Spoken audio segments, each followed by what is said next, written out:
దురభిమాన పాపం, చెడ్డ స్నేహం, చెడ్డ స్నేహము, చెడిపోయిన వారితో తిరగడము, చెడిపోయిన వారితో సావాసం చేయడము, అబద్ధికులతో సావాసం చేయడము, మోసగాళ్ళతో సావాసం చేయడము, దొంగలతో, వ్యభిచారులతో, పనికిమాలిన వారితో, తాగుబోతులతో, తిండిబోతులతో, తిరుగుబోతులతో సావాసం చేయడమే దురభిమానం, పాపం. ఆయన విందు చేస్తే వెళ్తావా? ఏమంటావు?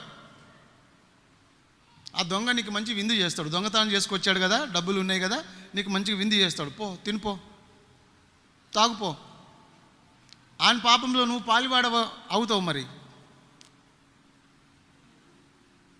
తిండి పెడుతుండు కదా, విందు చేస్తుండు కదా అని వెళ్ళి ఎక్కడ పడితే అక్కడ తినడమేనా? ఏది తినొద్దో, ఏది తాగొద్దో నీకు తెలియదా?